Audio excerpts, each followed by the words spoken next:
I was a God hater. The state labeled me properly. I remember I used to be offended when I made it to prison by the time I was 18. The prison actually saved my life, but they labeled me a threat to society at 18 years old, and they were trying to ban me from Hillsborough County, but rightfully so, because when my mom got murdered, they tried to put me in foster care and I ran, so I was 14, 15 years old on the street. And I started to just have a place to stay. I literally was selling myself. I was sleeping with older women so I have a roof over my head, and the older women would cook for me so I didn't have to worry about food. But I also started robbing to make sure I could provide for myself, plus I had a child. In turn, I was robbing so much, a little stick-up kid, an older drug dealer, slowed me down and taught me how to sell drugs to prevent me from robbing so much. And the weird thing about that in the neighborhood, he felt like he was doing me a better deed because I lived longer selling drugs than I would by robbing people, because it was known that I was a shooter. So, man, I was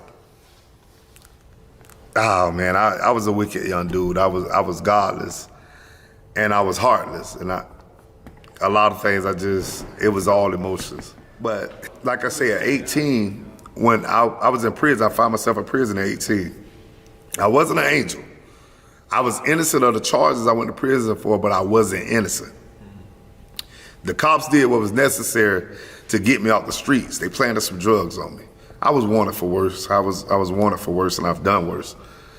But while I was in prison, I made sure that when I was headed to prison, I didn't want jailhouse religion.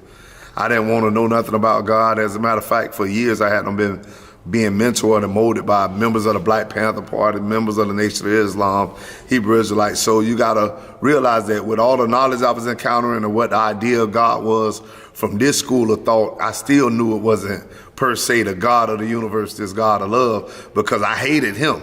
But everything else that I did had a appearance of righteousness and intelligence, but it wasn't related to holiness, so I knew that it wasn't the same.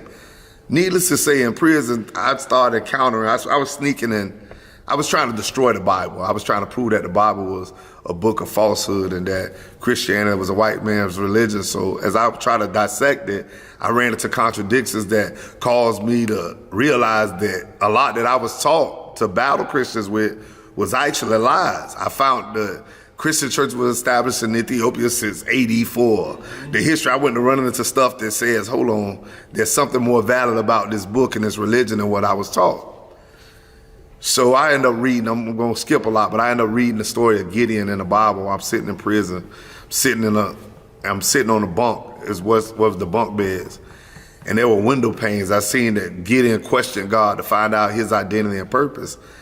And now I'm like, well, if this is so much of this going on and it's a real God, because I start feeling different as I'm reading this book, the book changing me. As I'm reading the book, I'm actually changing, and I'm not even trying to adapt to this book.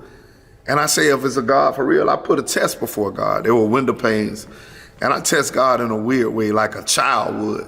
I'm like, if God is real, send a bird by to touch this window pane. It's raining outside, we're sitting on Strict the Movement. And when I called out a square for God to send a bird by, amazingly a bird touched that square. But I'm an intellectual and this don't make sense. That was just coincidental. So needless to say, I chose numerous other squares for the next hour and a half. And every square I chose, telling God to prove yourself to me. I'm realizing that the God I've been hating is a God that's real. And everything I've been doing is in violation of this God. So he's played tic-tac-toe with me to prove that you are God, you have a purpose for my life, and I've been in error.